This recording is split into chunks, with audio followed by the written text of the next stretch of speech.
Hello friends, कैसे हैं आप लोग। आशा करते हैं अच्छे होंगे। तो देखिए, आज हम लोग क्लास 12 का जो है फिजिक्स चैप्टर नंबर 1 विद्युत आवेश तथा क्षेत्र से हम लोग 50 मोस्ट रिपीटेड क्वेश्चन को पढ़ेंगे इस वीडियो में। तो आइए क्वेश्चन नंबर 1 से शुरू करते हैं। क्वेश्चन नंबर 1 है, विद्युत आवेश कितने प्रकार के होते हैं? एक प्रकार के, 2, 3 या 4। तो देखिए, विद्युत आवेश जो है ना वह 2 प्रकार के होते हैं, धनात्मक आवेश और ऋणात्मक आवेश। तो एक का राइट आंसर क्या होगा? Option number B. कितने प्रकार का होता है? 2 प्रकार का। क्वेश्चन नंबर 2 है, समान आवेश एक दूसरे को क्या करते हैं? समान आवेश एक दूसरे को क्या करते हैं? यानी कि प्लस प्लस आवेश रहेगा तो क्या करेगा? वह करेगा विकर्षित, और असमान रहेगा तो क्या करेगा? आकर्षित। असमान आवेश रहेगा तो क्या करेगा? आकर्षित, और समान रहेगा तो क्या करेगा? विकर्षित। क्वेश्चन नंबर 2 है, असमान आवेश एक दूसरे को क्या कर सकते हैं? तो क्या करते हैं? आकर्षित करते हैं। क्या करते हैं? आकर्षित करते हैं। क्वेश्चन नंबर 3 का राइट आंसर होगा option number B. Question number 4 है, रगड़ने से उत्पन्न आवेश को क्या कहते हैं? रगड़ने से उत्पन्न आवेश को क्या कहते हैं? प्रेरण आवेश, संपर्क आवेश, स्थैतिक आवेश या गतिशील आवेश। तो देखिए, रगड़ने से उत्पन्न आवेश को क्या कहते हैं? स्थैतिक आवेश कहते हैं। क्या कहते हैं? स्थैतिक आवेश। क्वेश्चन नंबर 5 है, आवेश का ऐसा ही मात्रक क्या होता है? एम्पियर, वोल्ट, कूलम या ओम। तो देखिए, वोल्ट किसका मात्रक होता है? एम्पियर का। ओम किसका मात्रक होता है? प्रतिरोध का। और एम्पियर किसका होता है? विद्युत धारा का। तो आवेश का ऐसा ही मात्रक क्या होगा? कूलम। आवेश का ऐसा ही मात्रक क्या होगा? कूलम। 5 का राइट आंसर क्या होगा? Option number C. Question number 6 है, आवेश का परिनामीकरण सूत्र से व्यक्त होता है Q बराबर mv, Q बराबर ne, Q बराबर IR, Q बराबर V अपन R। तो देखिए, आवेश का परिणामी सूत्र क्या होता है? Q बराबर Ne होता है। क्या होता है? Q बराबर Ne होता है। क्वेश्चन नंबर 7 है, एक इलेक्ट्रॉन का आवेश कितना होता है? एक इलेक्ट्रॉन का आवेश कितना होता है? 1.6 into 10 to the power minus 90 coulomb, 1.6 into 10 to the power minus 10 coulomb, 1.6 into 10 to the power minus 6 coulomb और 1.6 into 10 to the power minus 3 coulomb. तो देखिए, एक इलेक्ट्रॉन आवेश पर कितना चार्ज होता है? वह होता है 1.6 into 10 to the power minus 90 coulomb. देखिए, इलेक्ट्रॉन जो होता है वह क्या होता है? निगेटिव होता है, चार्ज होता है, जबकि प्रोटॉन क्या होता है? पॉजिटिव चार्ज होता है। क्वेश्चन नंबर 8 है, आवेश का संरक्षण नियम क्या कहलाता है? आवेश बढ़ता है, आवेश घटता है, कुल आवेश स्थिर रहता है, आवेश नष्ट होता है। देखिए, आवेश का संरक्षण नियम क्या कहलाता है? कि कुल आवेश क्या रहता है? स्थिर रहता है। कुल आवेश क्या रहता है? स्थिर रहता है। क्वेश्चन नंबर 9 है, चालक में कौन से स्वतंत्र होते हैं? प्रोटॉन, न्यूट्रॉन, इलेक्ट्रॉन या आयन। तो देखिए, चालक में कौन कण स्वतंत्र होते हैं? वह होते हैं कौन? इलेक्ट्रॉन। कौन होते हैं? इलेक्ट्रॉन। स्वतंत्र कण कौन होते हैं? इलेक्ट्रॉन। क्वेश्चन नंबर 10 है, निम्न में से कौन चालक है? कौन विद्युत के चालक है? कांच विद्युत के अचालक है, प्लास्टिक भी क्या है? अचालक है, धातु या रबर। तो देखिए, रबर क्या है? विद्युत के अचालक है। तो विद्युत के चालक कौन होंगे? धातु होंगे। कौन होंगे? धातु। 10 का राइट आंसर क्या होगा? Option number C. Question number 11 है, निम्न में से कौन कुचालक है? तांबा, एल्युमिनियम, प्लास्टिक और लोहा। तो देखिए, लोहा क्या है? विद्युत के चालक है। तांबा भी क्या है? विद्युत के चालक है। एल्युमिनियम भी क्या है? विद्युत के चालक है। जबकि प्लास्टिक क्या है? विद्युत के कुचालक है। प्लास्टिक क्या है? विद्युत के कुचालक है। क्वेश्चन नंबर 12 है, प्रेरण द्वारा आवेशन में क्या होता है? स्पर्श आवश्यक है, स्पर्श आवश्यक नहीं है, या ताप आवश्यक है, या प्रकाश आवश्यक है। तो देखिए, प्रेरण द्वारा आवेशन में क्या होता है? इसमें क्या होता है? स्पर्श क्या है? आवश्यक होता है। किसमें?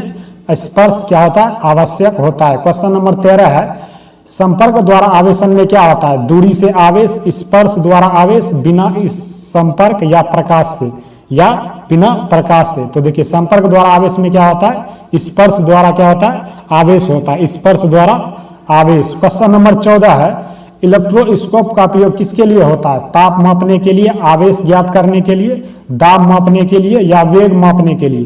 तो देखिए, इलेक्ट्रोस्कोप का प्रयोग किसके लिए होता है? आवेश को मापने के लिए। किसको मापने के लिए? आवेश को मापने के लिए इलेक्ट्रोस्कोप का प्रयोग किया जाता है। क्वेश्चन नंबर 15 है, किसी विद्युत में इलेक्ट्रॉन की कमी होने पर वह क्या होता है? ऋणात्मक होता है, धनात्मक होता है, उदासीन होता है या शून्य होता है? या शून्य होता है। इलेक्ट्रॉन की क्या हो रहा है? कमी होने पर क्या होता है? धनात्मक होता है। क्या होता है? कमी होने पर क्या होगा, धनात्मक होगा। क्वेश्चन नंबर 16 है, किसी वस्तु में इलेक्ट्रॉन की अधिकता होने पर क्या होगा, अधिकता होगा तो क्या होगा, ऋणात्मक होगा। क्या होगा, ऋणात्मक। 16 का क्या होगा, option number B. Question number 17 है, कूलॉम का नियम किस पर निर्भर करता है, द्रव्यमान पर, आवेश और दूरी पर, समय पर या ताप पर। तो देखिए कूलॉम का नियम किस पर निर्भर करता है, वह करता है आवेश और दूरी पर निर्भर करता है। कूलॉम का नियम किस पे निर्भर करता है, आवेश और दूरी पे। किस पे निर्भर करता है, आवेश और दूरी पर। क्वेश्चन नंबर 18 है, कूलॉम का नियम का सूत्र क्या होता है, F बराबर ma, F बराबर Q भी और B F बराबर Q1 Q2 अपन R स्क्वायर या F बराबर IR। तो देखिए कूलॉम का नियम का सूत्र क्या होता है, F बराबर K1 Q2 अपन R स्क्वायर। तो 18 का राइट आंसर क्या होगा, option number C. Question number 19 है,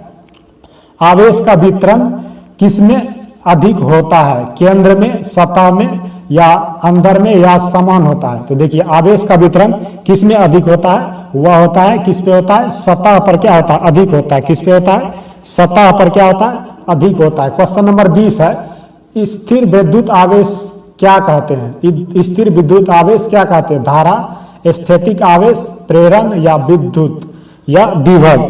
तो देखिए स्थिर विद्युत आवेश को क्या कहते हैं, वह कहते हैं स्थैतिक आवेश, स्टैटिक चार्ज। क्या कहते हैं, स्टैटिक चार्ज। क्वेश्चन नंबर 21 है, विद्युत क्षेत्र की परिभाषा क्या है, बल गुना दूरी, आवेश इंटू दूरी, प्रति इकाई आवेश पर लगने वाला बल या धारा इंटू समय। तो देखिए विद्युत क्षेत्र की परिभाषा क्या है, प्रति इकाई क्षेत्र में लगने वाला बल को क्या कहते हैं, विद्युत क्षेत्र कहते हैं। तो 21 का राइट आंसर क्या होगा, option number C. Question number 22 है, विद्युत क्षेत्र का एसआई मात्रक क्या होता है, न्यूटन पर कूलम, कूलम पर न्यूटन या वोल्ट या ओम।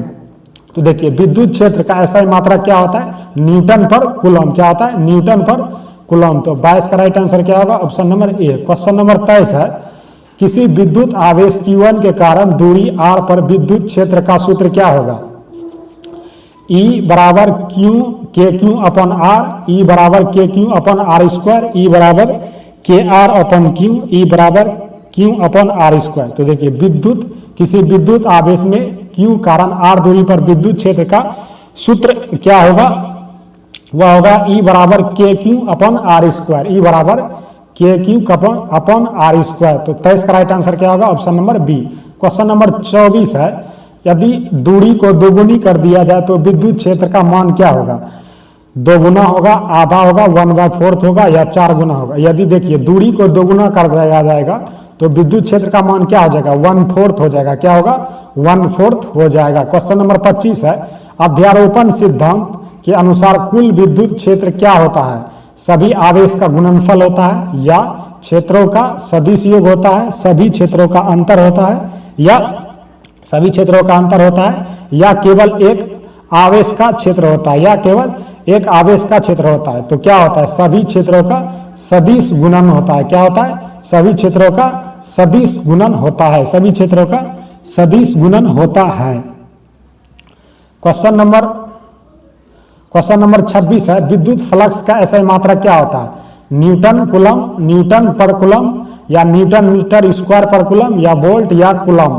तो देखिए विद्युत फ्लक्स का एसआई मात्रक क्या होता है, वह होता है newton metre square per coulomb, newton metre square per coulomb. Question number 27 है, विद्युत फ्लक्स का सूत्र क्या होता है, विद्युत फ्लक्स का सूत्र क्या होता है, E.A, जिसमें ए विद्युत क्षेत्र की तीव्रता और ए क्या है, क्षेत्र का अदिश गुणनफल है। विद्युत क्षेत्र की तीव्रता और एरिया का क्या है, अदिश गुणन है। क्या है, अदिश गुणन है। 27 का राइट आंसर क्या होगा, option number B. Question number 28 है, गॉस का नियम क्या बतलाता है, आवेश स्थिर रहता है, कुल फ्लक्स प्रोपोर्शनल टू आवेश, बल प्रोपोर्शनल टू दूरी, धारा प्रोपोर्शनल टू वोल्ट। तो देखिए गॉस का नियम क्या बतलाता है, वह बतलाता है कुल फ्लक्स प्रोपोर्शनल टू आवेश, कुल फ्लक्स प्रोपोर्शनल टू आवेश।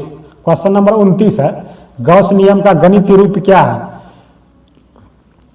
फाई बराबर क्यू एप्सिलॉन नॉट, फाई बराबर Q upon epsilon naught, phi बराबर एप्सिलॉन नॉट बाय क्यू या फाई बराबर क्यू स्क्वायर। तो गॉस का नियम का गणित रूप क्या है, गणित रूप है फाई बराबर क्यू एप्सिलॉन नॉट, फाई बराबर क्यू एप्सिलॉन नॉट। तो 29 का राइट आंसर क्या होगा? Option number B. Question number 30 है, रेखीय आवेश घनत्व का सूत्र क्या होता है? रेखीय घनत्व आवेश का सूत्र क्या होता है? Lambda delta q by delta l, lambda delta q by delta a, lambda बराबर delta q by delta b, या लैम्डा बराबर क्यू इंटू एल। तो इसका राइट आंसर क्या होगा? आवेश घनत्व का क्या होता है? लैम्डा बराबर delta Q upon delta L, delta Q upon delta L. तो 30 का राइट आंसर क्या होगा? Option number A.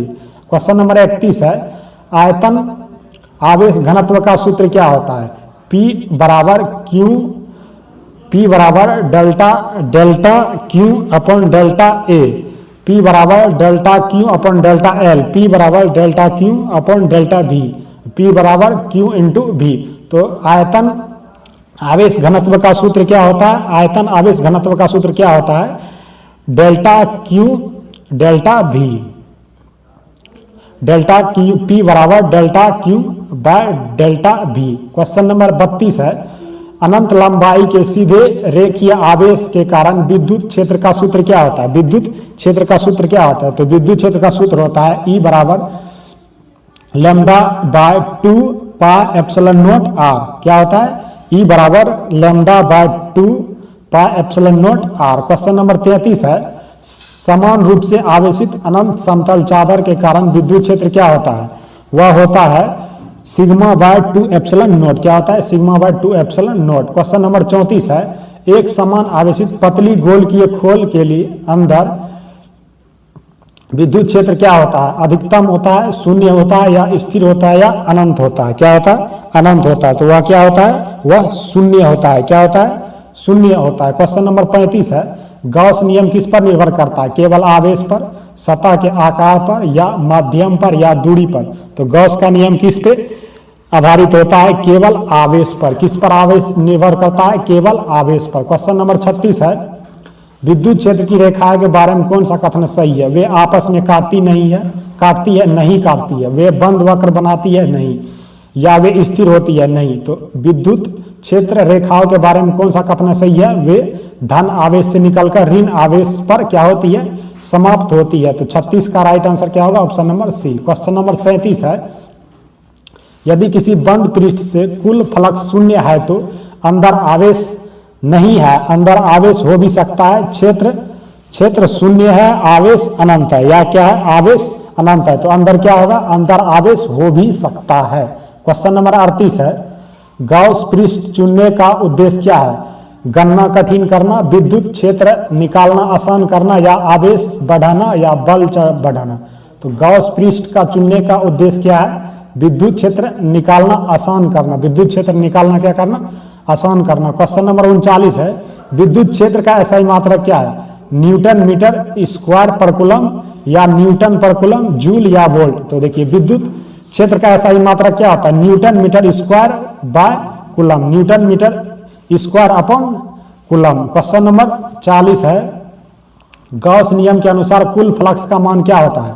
गॉस नियम के अनुसार कुल फ्लक्स का मान क्या होता है? वो होता है Q epsilon E not, Q epsilon E not होता है, Q epsilon E not. Question number 41 है, यदि किसी बंद पृष्ठ के अंदर कुल आवेश शून्य है तो फ्लक्स क्या होगा? अधिकतम होगा, शून्य होगा, या अनंत होगा, या स्थिर होगा? तो देखिए, यदि किसी बंद पृष्ठ के अंदर कुल आवेश शून्य है तो फ्लक्स क्या होगा? वह क्या होगा? शून्य होगा। क्या होगा? शून्य होगा। क्वेश्चन नंबर 42 है, अनंत समतल आवेशित चादर के कारण विद्युत क्षेत्र दूरी पर निर्भर करता है या नहीं? निर्भर करता है या नहीं? तो क्या करता है? निर्भर नहीं करता। क्या होता है? निर्भर नहीं करता। रेखीय आवेश घनत्व का SI मात्रक क्या होता है? कूलम्ब पर मीटर, कूलम्ब पर मीटर स्क्वायर, कूलम्ब पर metre square, coulomb metre, coulomb पर मीटर क्यूब, या न्यूटन पर कूलम्ब? तो देखिए,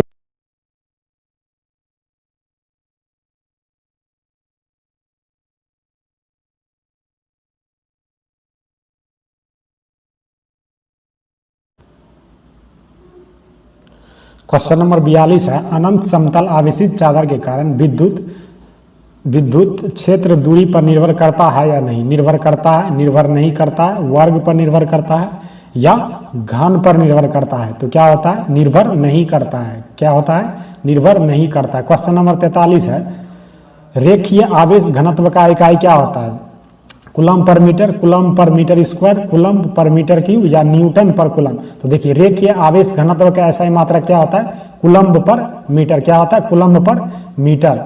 पृष्ठीय आवेश घनत्व का इकाई क्या होता है? कूलम पर मीटर, कूलम पर मीटर स्क्वायर, कूलम पर मीटर क्यूब या वोल्ट? तो देखिए पृष्ठीय आवेश घनत्व का इकाई क्या होता है? कूलम पर मीटर स्क्वायर। क्या होता है? कूलम पर मीटर स्क्वायर। क्वेश्चन नंबर 45 है, आयतन आवेश घनत्व का इकाई क्या होता है? कूलम पर मीटर, कूलम पर मीटर स्क्वायर या कूलम पर मीटर क्यूब या newton metre square per coulomb? तो देखिए आयतन आवेश घनत्व का इकाई क्या होता है? कूलम पर मीटर क्यूब। क्या होता है? कूलम पर मीटर क्यूब। क्वेश्चन नंबर 46 है, चालक के अंदर विद्युत क्षेत्र होता है अधिकतम, शून्य या अनंत या बदलता रहता है? या बदलता रहता है। तो क्या होता है? चालक के अंदर शून्य होता है। विद्युत क्षेत्र क्या होता है? शून्य होता है। चालक के अंदर विद्युत क्षेत्र क्या होता है?